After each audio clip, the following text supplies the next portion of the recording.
glad to be here in the vast wasteland.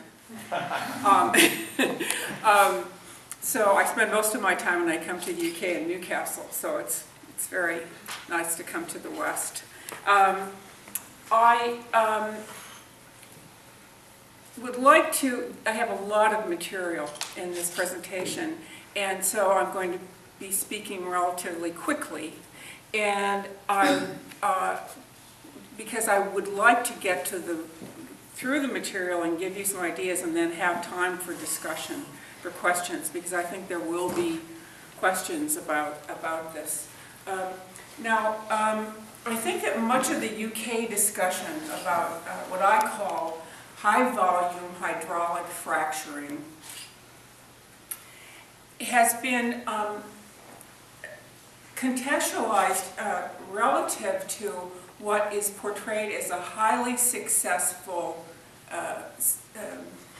development in the U.S.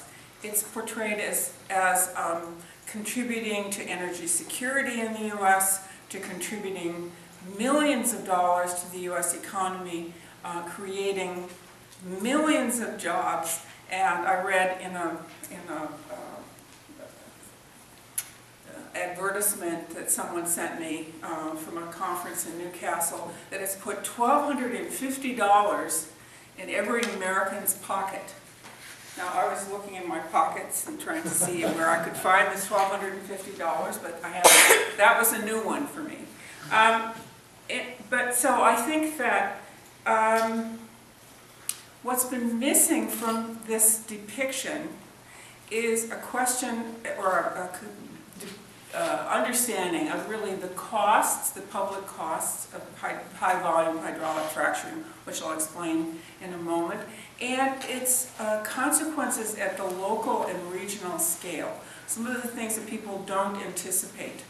I took on this project about 4 years ago and have done a series of research projects on high-volume hydraulic fracturing and its consequences for localities and regions in the United States. I was first asked to do this because there was a concern on the part of two foundations that there wasn't sufficient information being provided beyond the national scale. And I think that has been true in the UK until fairly recently. There really wasn't there was sort of a national examination, but very little known about what effect this has on localities and regions. And so initially it was asked to provide that kind of a picture.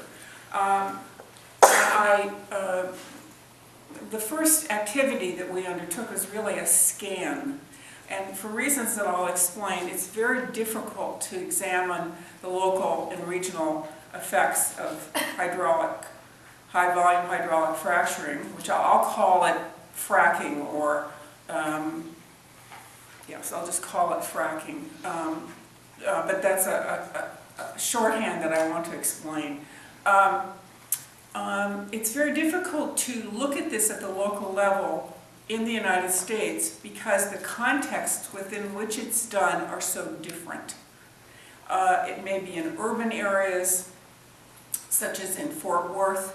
It may be in Wyoming or Colorado, on federal lands that are fairly empty. It may be in suburban Pittsburgh. It may be in farmlands and farm areas in northern Pennsylvania. So it's an activity that takes place in many different contexts. Now, as I understand, 60% of the UK has been designated as having the capacity to be drilled. So the question is whether it would take place in all these different kinds of locations, or just here in the vast wasteland, or whatever they're calling it.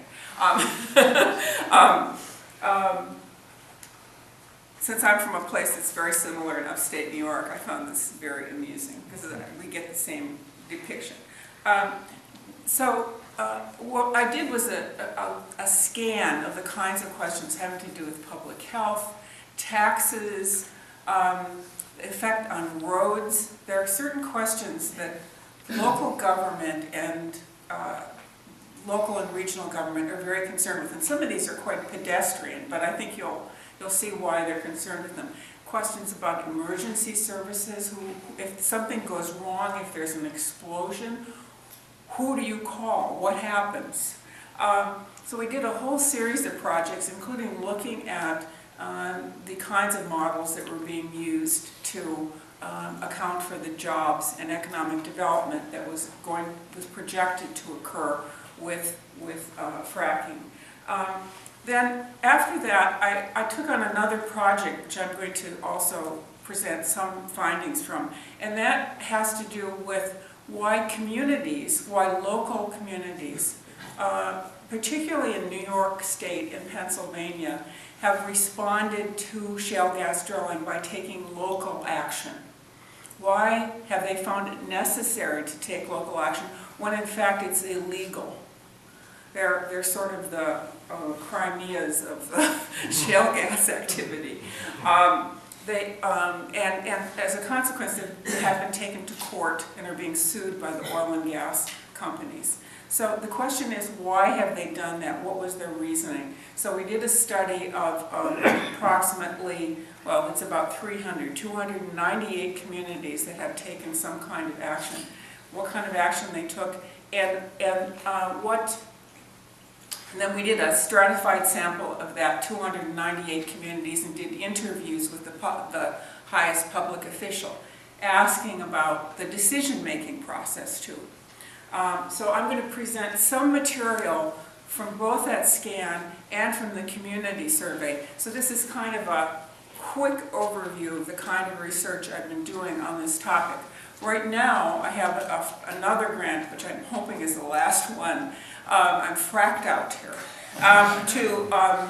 to look at real job creation, to look at, now that we can actually look at how many jobs are being created and where, instead of just relying on these estimates, these projections that are developed through the input-output models, what is actually happening. And so I'm working on that now and in the coming summer. Now, I don't want to go into too much detail about the horizontal hydraulic fracturing process. But I need to say a couple words about this. One is that hydraulic fracturing or fracking has an old history. And so when industry representatives talk about the fact that they're very experienced with this, they've done this for 50 years, they have lots of experience. What they're talking about is vertical fracturing. And vertical fracturing is a process in which you simply drill a hole and you go down through these layers of shale to extract the gas. It's a process that has been used for many years, but it's problematic for the industry because the productivity of the wells is uncertain. And so you may drill, and these wells are very expensive to drill. You may have a well that is a dry hole, and so you've drilled that well for no purpose. The reason that this technology developed, and it developed in Texas in about 2002, was to solve that problem and to make it economic to do drilling, to do hydraulic fracturing, with the assumption if you use this technology, your drilling would be more likely to be productive. So it is a process in which you drill and you drill horizontally for very long distances, a mile underground, and you then put down sand and chemicals and millions of gallons of water, and then you fracture for a fairly short period of time. You bring the produced water, including water that has been underground, up from the well, and then the gas is released. So in this, the reason that this technology is so important is that it is much more likely to be productive for the oil and gas firm that's doing the drilling. And so that's the reason why they want to do this rather than doing vertical fracturing, which is much less destructive and involves fewer industrial inputs. It doesn't require the millions of gallons of water. It doesn't require the chemicals. So, for example, in New York State where I live, vertical fracturing is going on right now and has gone on for many years. It's completely legal. But this kind of fracturing has been, well, I shouldn't say banned. There's a moratoria against it because it is a much heavier industrial process. It has many more consequences for what happens on the surface. Now, the other thing I would say about this is that when our attention is drawn to this activity, it tends to be drawn to the well site right here. And so when you hear about the regulation that's being proposed, typically it has to do with protecting the water that is water and aquifers underground from contamination, from methane and from the chemicals that are used in this process. That's very important. It's particularly important and problematic in the U.S. because in the places where this is occurring, we have tens of thousands of abandoned wells from previous fracking activities and previous drilling. In the UK, you only have 2,000 wells. I was told this on good authority by somebody who's looking at it, and apparently they know where they are. So that in and of itself creates a different set of conditions in the UK than in the US. These wells are, these abandoned wells, people don't know where they are, and so if you start drilling, you may your well may have some interaction with a poorly cased abandoned well, and the damage can come from that.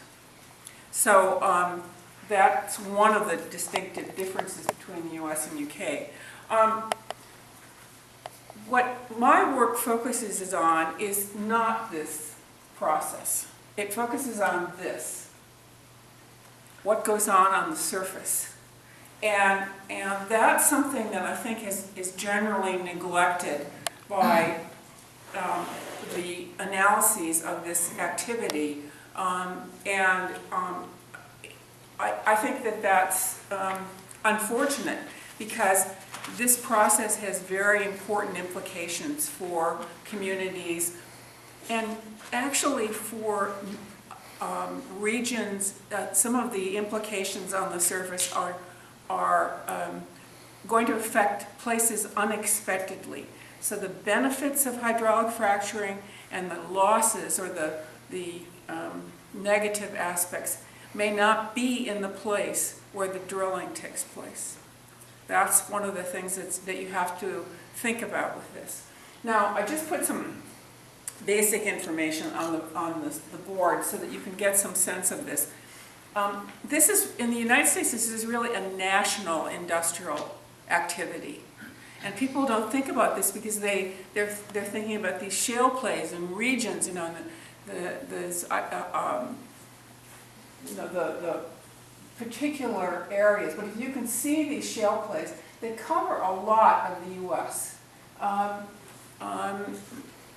33 states, up to 33 states, in the U.S. have regions where shale gas or oil extraction could occur.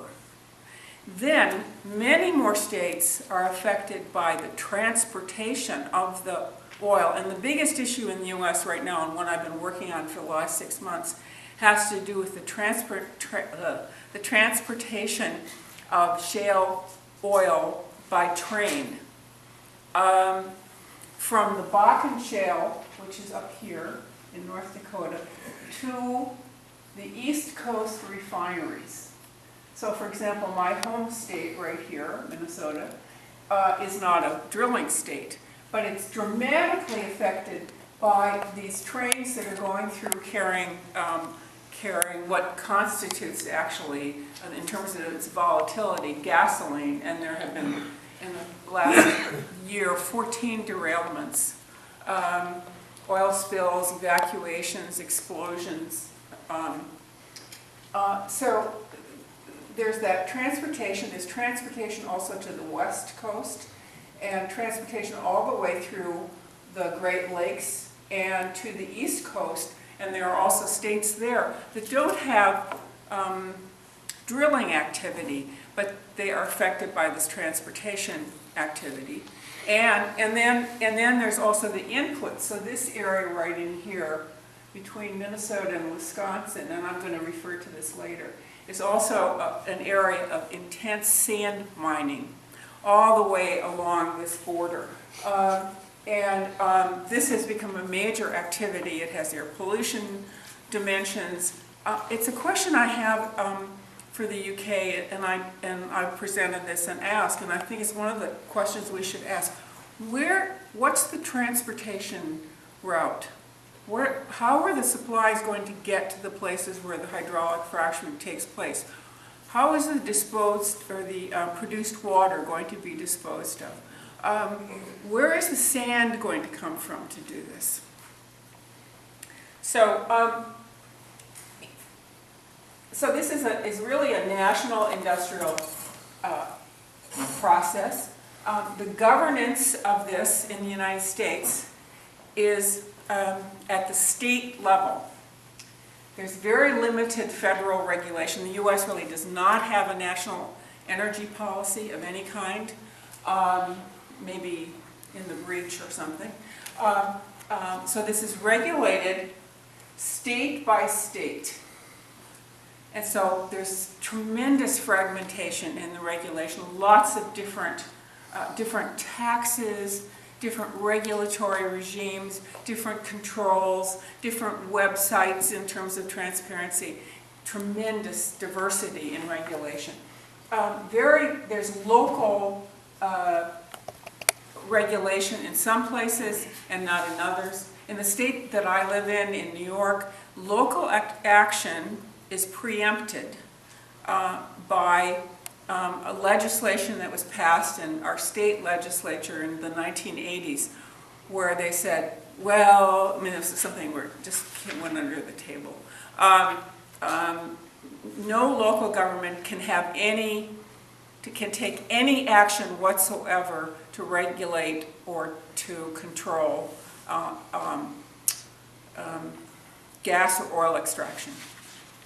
And so what that means is that local government then, if it does take some action, is taking it illegally. And that's also true in Pennsylvania. The state with the strongest regulation at the local level is Texas. Texas is in some ways a model for local regulation, which is an interesting idea.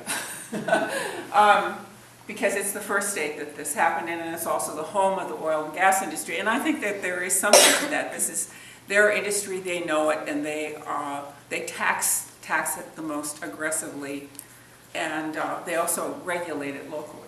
Okay, so in the U.S., the most important thing, and I think this is the most important thing that differentiates the U.S. from the U.K., is this critical role of private property rights. If you have mineral rights, you can own your land, and you own the mineral rights down to hell in the middle of the earth, where Dr. Who goes. I saw Dr. Who in the middle of the earth the other day. And so you own your mineral rights right down to the middle of the earth. But in some places, those mineral rights have been separated, and there are something called split estates.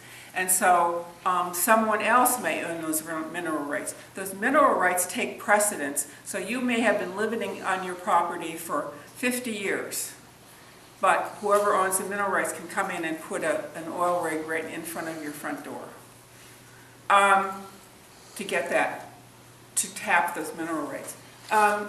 And what this does, and I think this is one of the most interesting differences between the US and UK, is that if people own those mineral rights and they are in an area where drilling is going to occur, this creates tremendous friction between those people who can benefit from those mineral rights and those people, the large number of people who are in fact perhaps going to be negatively influenced by the drilling.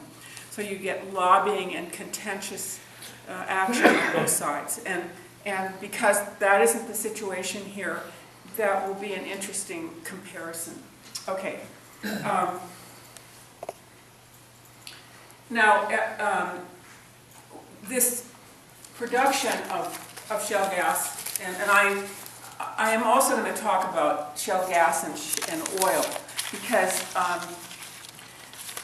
because of very, very extensive drilling for shale gas. The price of natural gas has gone down in the U.S. It's the reason that they're so interested in exporting it here.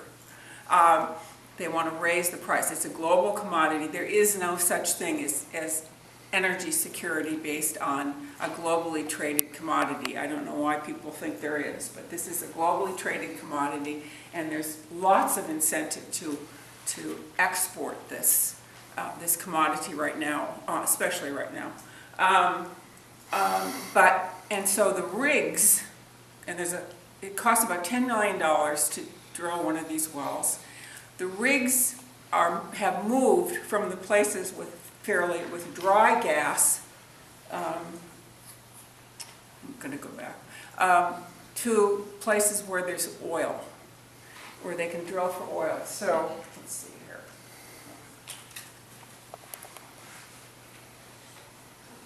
So the place that is seeing the most activity right now is this place in North Dakota, which is called, I don't know what they're calling it, Saudi Arabia on the prairies or something. It's farming land. It's very, very, very, very cold. It's full of my Norwegian ancestors. They're the only people who would live there. It's created boom towns that are being talked about, throughout the U.S. This area has been through booms and busts before, and that is one of the things that we can look at when we try to understand what happens to communities, is that the boom-bust cycle that these communities go through is known about and has been studied. The U.S. is replete with stories about mining towns and history of boom and bust. And so one of the things we can do is to look at that history and that pattern of development, real estate development, what happens to the communities after 20 years, after the product, the commodity has been extracted, and then what happens to that location. The production of natural gas has gone very high and is, as you'll see here, is located in, the Bakken Shale is very favored because of the fact that it is oil. It's an oil play. And in fact, they're just burning off the natural gas. They're just flaring it, which is very offensive to me, but that's what they're doing, because they want to get that shale oil out of the ground. And so they say, well, we don't have pipelines, and so we just have to flare it. Marcellus Shale in that area of the east coast of the United States is the largest area for extraction, but basically it's natural gas extraction. Haynesville and Eagle Ford, these other plays have a mixture of oil and gas depending upon their geological composition. Okay. Now, I just wanted to say a word here about if we look at what this means at the local level. What I've said is this is really a national activity in many cases, but it has its direct impact at the local and regional level. The reason why the responses take the form they do in the U.S. is because of the fragmented governance. We don't have policies that cover the United States as a whole. We don't have any baseline, which I think would happen in the UK, where you'd have to do the same thing no matter whether you were in Belcombe or Lancashire. I mean, you'd probably have to do the same kind of, the same rules would be applied. In the US, it's all completely fragmented and open. The responses have also had to do with the learning over time of the people who are in these regions about what economists call externalities. What happens outside of that drilling rig and that well? What are the other things that are going to happen? Positive externalities and negative externalities. And about local costs. Again, and I think this will be very different in the UK, but local government in the United States is responsible for a variety of things, including, for example, emergency services, police and fire. How are those costs going to be affected by this activity if it's in your area? Who is going to pay those costs? People's learning over time about those questions has caused them to respond in some way. In addition, there's been an increased awareness that there are both losers and winners. In the UK, the depiction is we're all winners, and if you raise questions about this, you're morally reprehensible. You're a NIMBY, not in my backyard. And I think people in the U.S. and these communities have rejected that because they've said, and I'll talk about this in a few minutes, there are costs. We have costs. Who is going to pay for this cost? So they're asking very rational questions about the externalities and the costs, and they're wanting to see them addressed. And then they're concerned about the long-term social and economic effects on the environment. They're concerned about who is going to remediate the environment after it's been damaged, those kinds of questions. So this is just a map, which I'll show again, just to demonstrate that these are all the communities that we identified in 2012, actually, that had taken some kind of action. Now there's two shale plays here. There's the Marcellus shale play that is really down in this area. And then underneath that, there's another shale play that really covers this whole area and goes up into Quebec. The green areas, now these are counties. There are 62 counties in New York. And these are counties in green, the green ones are where the drilling was most likely to occur, and where there were people who held land who were going to benefit from this. And they said, yes, let the state control this. We will go ahead. And of course, that was understandable because they were going to benefit from this. Other areas where where there's other industries, for example, there's this lake. There's this, when I was in Germany, they always used to refer to me as Susan from the Finger Lakes.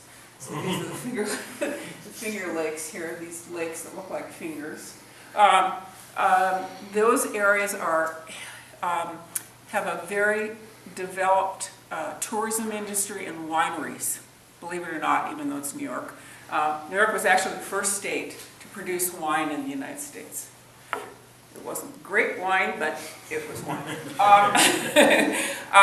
But they have developed a German style, and now this is something that if someone heard me say, it was recorded, I'd get definite feedback in New York State. They'd say, don't insult our wineries.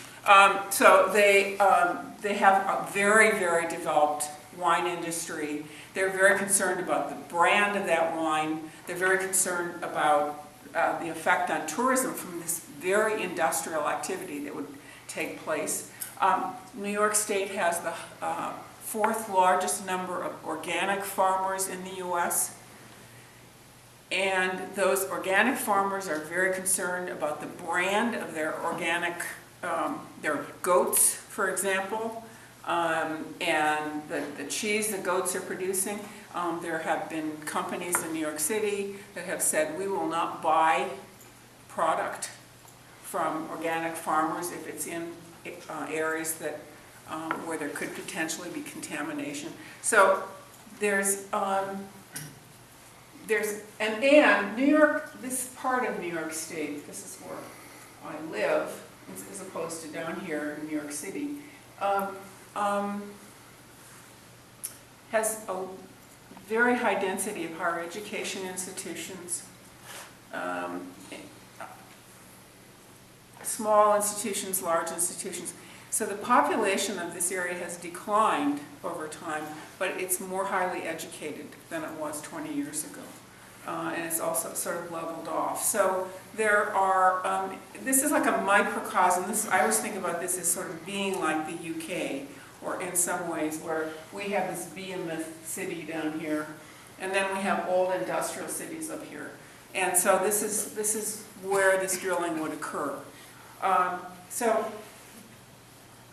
as I said, and I think it's important to say this because this is the argument in the UK. At the national level, there's strong support for natural gas development. Barack Obama is in favor of natural gas development, and he's in favor of it for economic reasons. He believes that it will stimulate the U.S. economy and improve the balance of payments. He's in favor of exporting it, and I wouldn't be surprised if it does now go into export, so as to improve the U.S. balance of payments. It does not particularly lower the gas bills or electricity bills of Americans. And the evidence that I've read about the UK suggests that it will not lower the energy bills in the UK. In the US, the commodity price, the price of the natural gas itself, is a fraction of the bill. The bill is composed of all kinds of fees and taxes and distribution charges. And so if that commodity price goes down or up even by 10%, it's a fraction of the bill. So there's that to be taken into account. But also, essentially, utilities can absorb the lower price of the gas and simply take that as profit. And energy prices are rising in the U.S. Not maybe as fast as they would, but they are rising. So the states that have the highest energy prices, electricity prices in the U.S. are New York and Texas. I think that's also interesting. They are states that have those prices because they're deregulated markets, and everybody in the UK knows about deregulated markets, and I don't need to say anything about that. There's evidence that it will lower CO2 emissions if it replaces coal, but there are other studies that have been done that suggest if you look at the full cycle that is marginal or non-existent. And I have to admit, I'm not an expert on that, but I have colleagues at Cornell who dispute this. But if you look at information from the U.S. Energy Information Administration, they show declines in CO2 emissions. And then the idea is that it will create jobs. In the U.S., it does affect one industry very strongly, and that is the petrochemical industry, because we use so much material that's made out of plastics, and where gas and oil is a feedstock, that those industries are definitely benefiting from the decreased cost. It's not that the products they produce are going to be any cheaper, but they are more profitable because of this. And they are expanding, I should say, in places like Louisiana and Texas. Now, I just want to rapidly go through some of the local and regional concerns that people have. As I've said, one of the things that we need to keep in mind here is that there are winners and there are losers. The winners in this are maybe non-resident owners of large acreage with mineral rights. Now, in the U.S., the depiction of the owner of property where drilling is going to occur is Farmer Jones.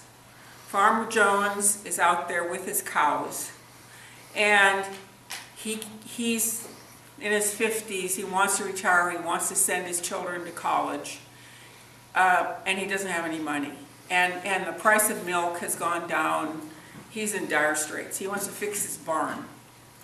And so the idea is that by putting drilling on his land, he is going to be able to retire, fix his barn, send his kids to college. But in reality, and this comes from a study that was done by a colleague of mine at Penn State, Tim Kelsey, in one area at least where there's been analysis of actually who owns the land where the drilling is occurring, only 25% of the people who own the land actually live in those counties. So there's a lot of absentee ownership. In New York State, one of the largest landowners in one of the counties where drilling would occur was North Energy.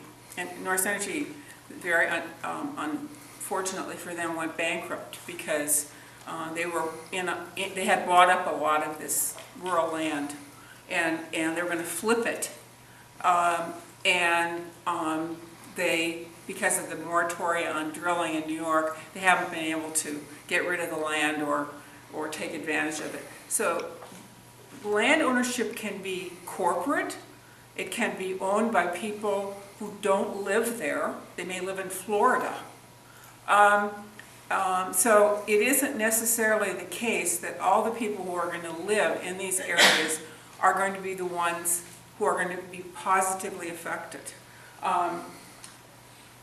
There are, as I've already described, resident owners of large acreage with mineral rights. These are people who, so there are people who are non-residents, and then there are people like Farmer Jones, who does live there and has mineral rights. There are a certain portion of those people, but they are a fraction of the total ownership.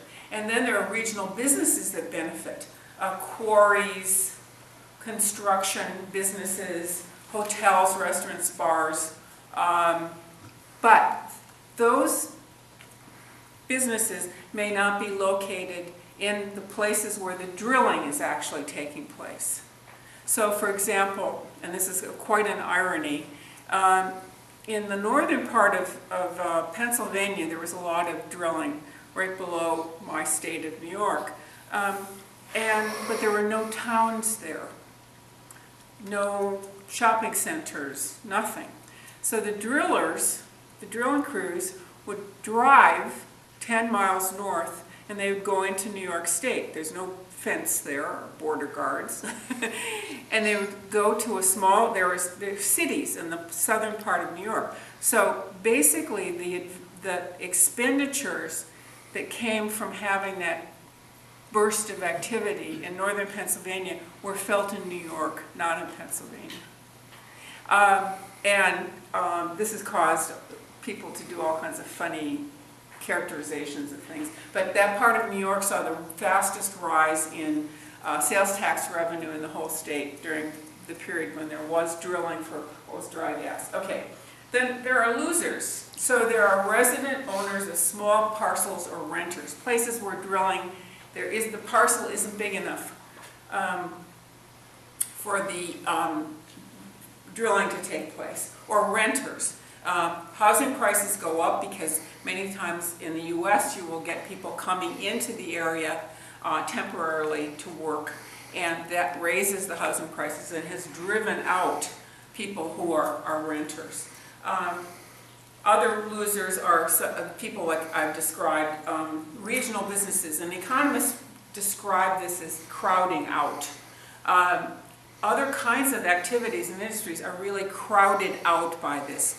For example, it's been impossible to hire truck drivers to transport milk from the farms to the markets because the truck drivers are working for the oil and gas industry. So it raises the price, and then you get Farmer Jones having costs as well as benefits. There are businesses that depend on brand, on the brand. For example, hiking, tourism businesses that depend on being in a place that has fishing. This is an area where there's a lot of fishing. That depend on the brand of the water being clear, or if they're not being, of it being kind of rural and undeveloped. And then finally, there are regional residents who absorb all kinds of indirect and public costs related to safety, roads, traffic, and air pollution. Now, as I said, I want to speed up here a little bit. There are lots of risks from shale gas development. We know a lot about, we hear a lot about one environmental risk, which is that affecting water. But there are also risks that come from noise, air pollution, effects on habitat, seismic risks from injection wells, and industrial accidents. This is a dirty and dangerous industry. And I think that I've given this kind of talk in different places, and one of the questions I often get from people is, they say, well, what's new about this? I thought, well, that's a good question. There's nothing new about this. People in the north of England know about this kind of industry. That's what you had. Industries where there's industrial accidents, where it's dirty and it's dangerous, and it involves pollution. What's different is that we haven't had to deal with those kinds of industries for a while, especially younger people. You know, well, you have to be very old to have, or pretty old to have had to deal with that kind of industry. I actually met somebody who had been a coal miner when I was just in Newcastle, but so it isn't that this is qualitatively different from what we've ever experienced. It's just that we've changed. We've changed in terms of what we want in our economies. And I don't want to be, I don't know. I don't want to be unrealistic about this, because I went into this looking for jobs. That's really what I was interested in. I thought, if there are jobs that are going to be created here, even if they're dirty and dangerous jobs, I'm interested in them, because I'd like to see people get good paid jobs. I'm not finding that, I have to say. And so it's changed my opinion to some extent of what the costs and benefits of this is. But I think that we need to kind of understand this for what it is. It is a dirty and dangerous industry, but it's not that different from other dirty and dangerous industries we've had before. There are also economic risks, including this boom-bust cycle, crowding out, and then there are social risks. In the U.S., the boom towns are very afflicted by increases in crime, conflicts within the communities between the winners and the losers, serious housing problems. In Williston, North Dakota, the homeless rate is 19%. And this is in a place that gets to be 30 below 0 Fahrenheit in the winter, really, really cold. So there are serious problems in providing services to people. And so there are risks of various sorts from this. As I said, this is the one we tend to focus on, the migration, but there are also these other risks, surface risks, spills from these 1,000 truck trips that are associated with each well, runoff, spills. If there had been drilling in the south of England during the recent flooding, it could have exacerbated runoff from any kind of equipment or technology that was being used to drill in those areas. So we need to look not just down at the well, but look out. Now, I just want to say a couple things here about these risks really depend on how fast the drilling goes and how extensive it is. And that is really determined not by nature, it's not organic, it's an investment decision. So there's a considerable literature now that suggests that in each well there will be a precipitous decline in productivity in the first year. So you've got this decline, and you get most of the gas out of the well in the first year. In order to keep the productivity in the shale play as high as possible, because you are attracting investors, you have to drill more wells because you're trying to keep that going. And that is where the problem comes in, because the risks are from the cumulative effect of drilling lots and lots of wells. Not from the individual well, but from the cumulative effect of drilling lots of wells. So another risk is that this is a boom-bust cycle. The faster they drill those wells, the faster the boom-bust cycle is going to peak, and then there's going to be a decline, and all the economic activity that came in during the boom period will leave. So you will get this bust period. The drilling rigs leave, the service companies leave, and communities are left having invested in infrastructure for a larger population, and then they don't have the tax base to pay for it. That's one of the problems with this, a risk of this activity. Okay, I just want to run through some of these. I realize, as I said, I've got way too much, so I'm trying to speed up so we have some time for discussion.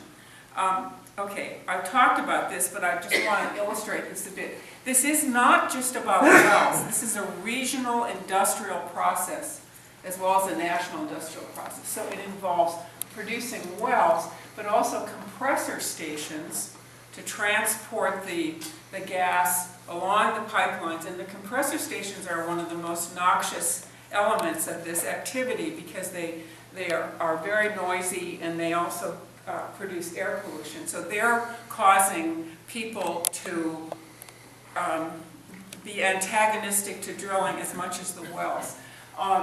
There are underground storage sites.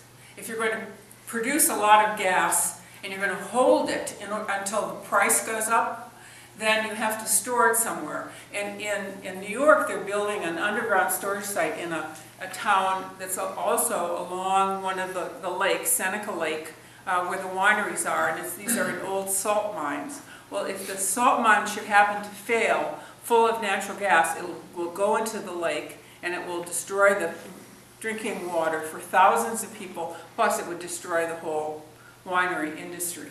So there's that is a source of tremendous opposition. But it's a necessary part of the infrastructure for this industry. You have distribution mains, and then there are regulators, and this is at the city gate. You also have pipelines, but in the case of Williston, North Dakota, you also have a large infrastructure built around the transport of oil on trains that are 100 cars long and a mile long, 100 cars and a mile long. I'll show that in a second. But okay, so this is the kind of thing that we see. Man camps. These are temporary housing for workers. Water extraction sites, compressor plants, pipelines, staging sites, rail spurs, gas stores. facilities, and then all these trucks, 1,000 truck trips per well, including the sand, water, bringing in all the inputs, construction of the well pad, drilling equipment, and this causes traffic congestion and also the potential for industrial accidents and traffic accidents in these locales. These locales do show increases in accidents. So, as I said, risks and benefits may occur far from the well pad. This is the sort of scary picture of the Jonah Incline in Wyoming that people show that when I think about cumulative impact, this is a good way to look. You shouldn't look just at the well. You have to look across at what this does to a landscape when you drill. All these are drill sites. The remediation of that kind of activity can take many, many, many years. This is what I refer to in terms of the sand mining. These are sand mines that have developed along the Minnesota River in the Midwest to provide this particular kind of silica that goes into the wells, and that's also transported. And it's the character of the silica. They love the silica because it's round and it's fine, and but because of that, it also causes air pollution if it escapes, and so they're worried about public health damage. As I said, there's also this transport issue. So there's shale oil transport to coastal refineries. This is going across the U.S. from the Bakken Shale, and then it goes across Canada and down. And this has become an enormous issue because of this horrific accident that occurred in Lac-Mégantic, Quebec, last July.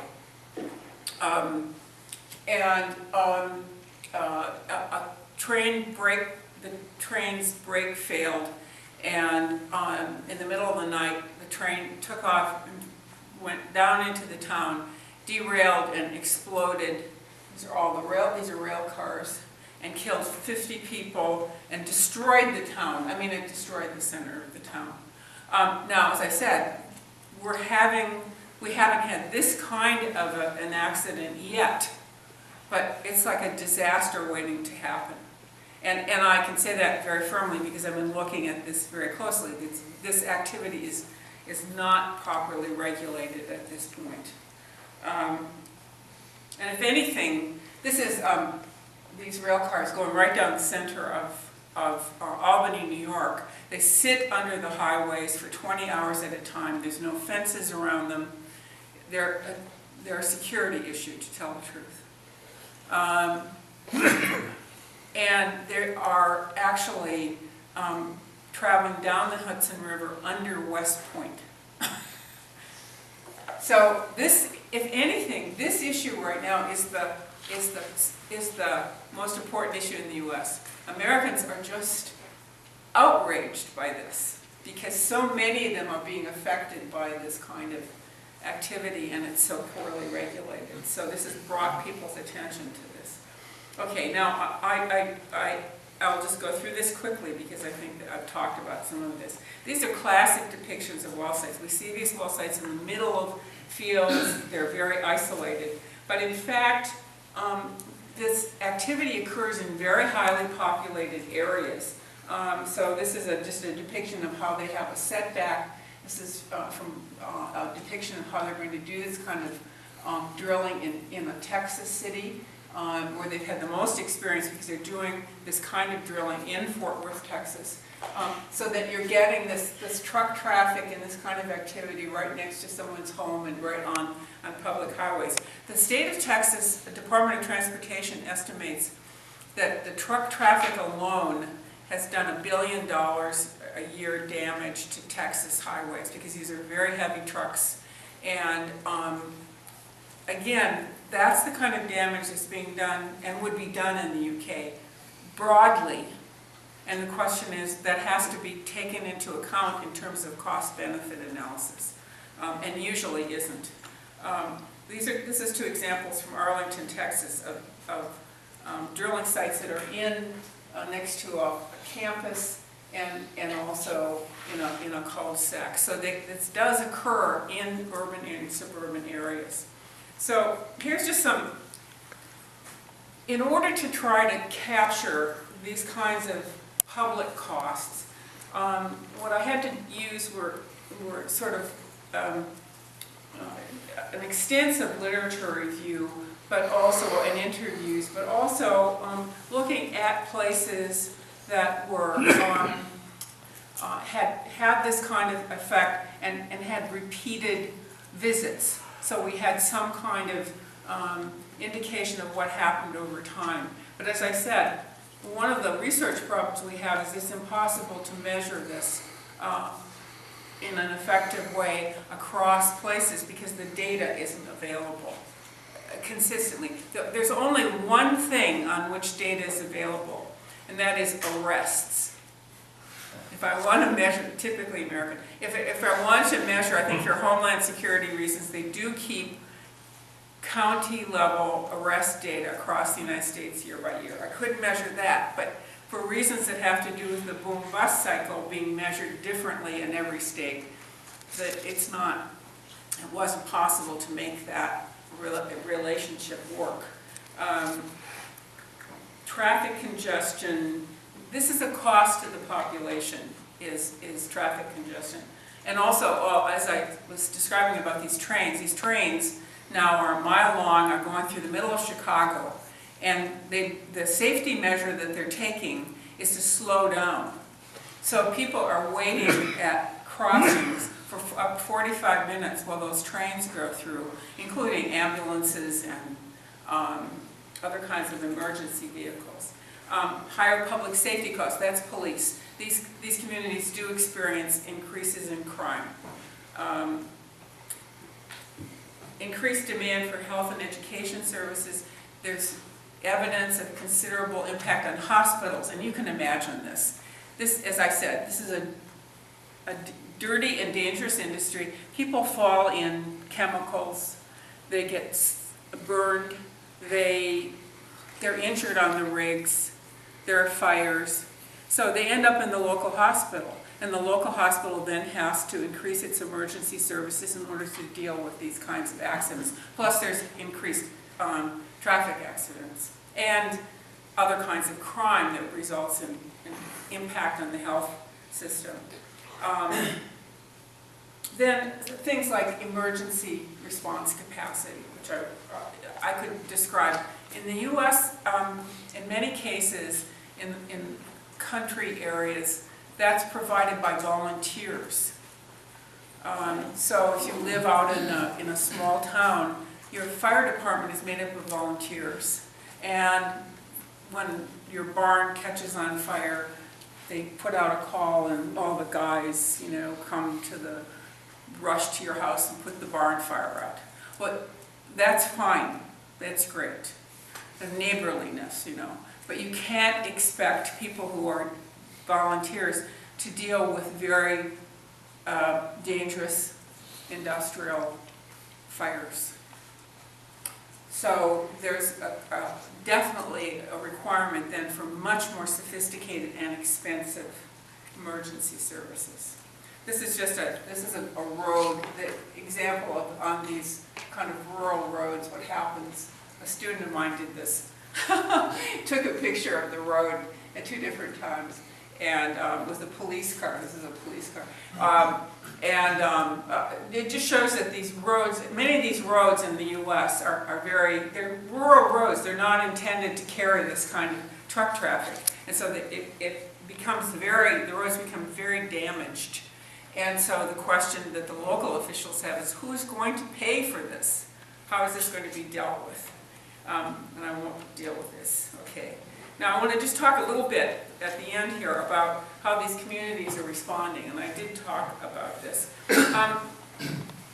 In the U.S., there's been a lot of, in the U.K., I think the depiction is that everybody in the U.S. is extremely enthusiastic about this, and this has been absolutely wonderful. But that couldn't be farther from the truth. There's a very, very active local movement across the United States where communities are asking questions about these kinds of concerns that they have. And I mean, they're practical questions. They're questions about public costs and roads and hospitals and things like that. They're not wild-eyed, radical environmentalists. In fact, in most cases, the kind of action that people have taken is a moratorium. They have said, we will need more information. We don't want to allow this in our community until we have some answers to those questions about who's going to pay for these externalities. How are these damages going to be dealt with? And public officials would not be responsible in their jobs if they weren't asking those questions. So it hasn't been, in the largest number of responses hasn't been in the form of bans. It's been in the form of moratoria, saying we need answers to these questions. The other thing that communities have said is they don't trust the oil and gas industry or state policymakers, which is, as I said, that's where the regulatory power resides. They don't trust them to deal with these problems. They say, who's going to fix our roads? Who's going to pay for these damages? Who's going to deal with the traffic congestion? And they don't trust either the industry or the state to deal with these problems. And then finally, in the U.S., there's a deep commitment to home rule, what's called home rule, or community sovereignty, which is a principle that people who live in a locality have the right to make decisions to govern it. And so that, taking that